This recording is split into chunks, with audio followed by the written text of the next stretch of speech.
The modern world is kind of gay.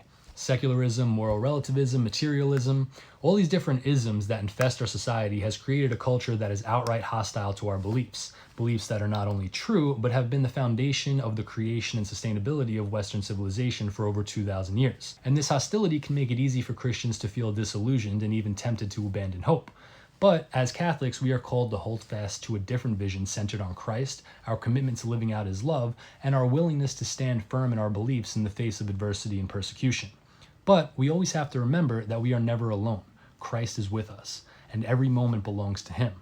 So while we're tempted to treat our life as our own, and may even get thoughts of discarding it in times of despair, it's important to keep front and center the fact that our life isn't ours to do with it what we please. It's a gift from Christ. We are responsible for how we live our lives, but we are not the owners of them. This gets lost in today's society with so much emphasis on personal bodily autonomy, when in reality, our freedom was given to us to freely choose to do good, and any harm or mistreatment we bring to ourselves, whether physical or spiritual, is a gross misuse of this freedom. It's okay to have feelings of pain or to feel lost and hurt, but it's never okay to despair. Despair is Talmudic silly goose nonsense, and you're double gay if you do it. Because despair is the loss of hope and is a total lie, because with Christ there is always hope, even when we can't see it.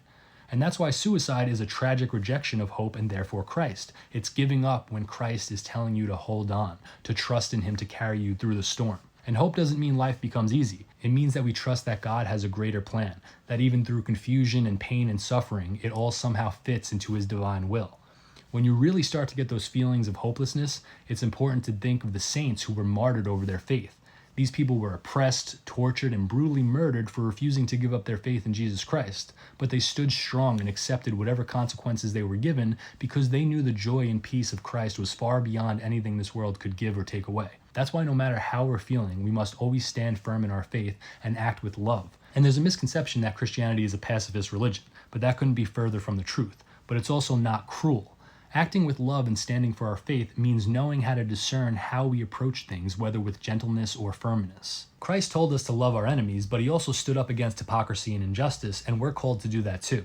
Love is not soft or weak, it's the most powerful thing in the world. That's how Christianity spread. Not through force, but the love Christians showed to other people. They will know we are Christians by our love.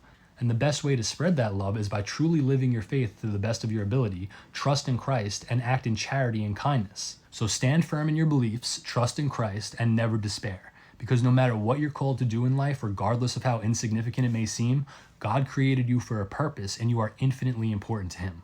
Hold on to hope in Christ, don't take a single moment for granted, choose battles that matter, and also don't kill yourself because then you'll spend eternity burning in hellfire with Protestants and Jews.